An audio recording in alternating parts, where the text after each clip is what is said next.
CTET का form भरते समय इन बातों का ध्यान रखना। अगर हम बात कर रहे हैं लैंग्वेज 1 और लैंग्वेज 2, ये मोस्ट इंपॉर्टेंट पार्ट है। ये फॉर्म भरते समय ही कई लोगों को गलती हो जाती है, जिनको सही गाइडेंस शायद नहीं मिल पाती है।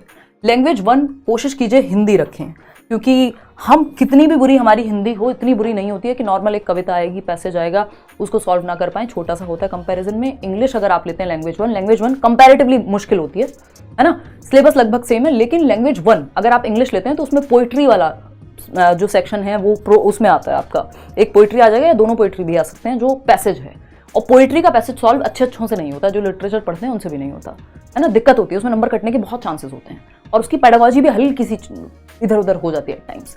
तो लैंग्वेज 1 कोशिश कीजिए हिंदी ही लें, ये मेरी आपको एडवाइस है, मर्जी आपकी है, लेकिन ये सालों साल का एक्सपीरियंस है, जो हर साल यही दिक्कत आती है।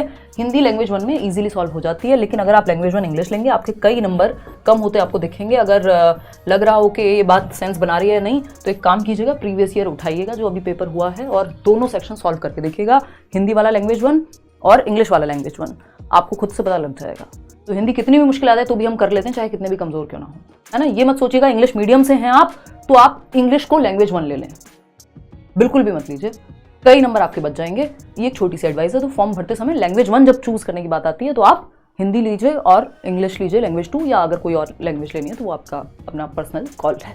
करेक्शन, जो प्रॉब्लम है करेक्शन की वो मैंने आपको बता दी है कि आपका सिटी का जो करेक्शन है वो आप नहीं कर पाएंगे। अगर आपने पहली चॉइस ऑफ सेंटर जो भी भरी है, मान लीजिए दिल्ली भरी है, मैं दिल्ली रहती हूँ, बुलंदशहर भरा है फॉर दैट मैटर, ये मेरी फर्स्ट चॉइस है दिल्ली, सेकंड है बुलंदशहर, थर्ड है गाजियाबाद या कुछ और।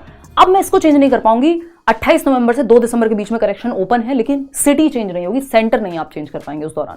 बाकी अगर थोड़ी बहुत कोई गलती हो गई तो वो कर पाएंगे, लेकिन कोशिश कीजिए एक ही बार में अच्छे से फॉर्म को भरिए।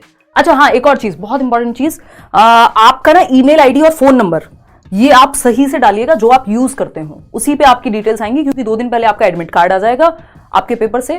और उसके अलावा अगर हम बात कर रहे हैं तो आपका रिजल्ट जो है 1 महीने के अंदर आ जाता है, इस बार भी वही रहा, तो फरवरी में टेंटेटिवली जो है रिजल्ट आ जाएगा आपके सामने, और बाकी सारी डेट्स मैंने आपको बता ही दी हैं। तो आपका मोबाइल नंबर और आपका ईमेल आईडी ये अच्छे से उसमें होना चाहिए, मतलब ठीक होना चाहिए, करेक्ट होना चाहिए, इसी पे आपको पता चलता है कि कब एडमिट कार्ड आया, क्या अपडेट है ना। तो ये आप वही फिल कीजिएगा जो आप यूज़ करते हो, ठीक है ना। अपना ईमेल आईडी और फ़ोन नंबर डालिएगा।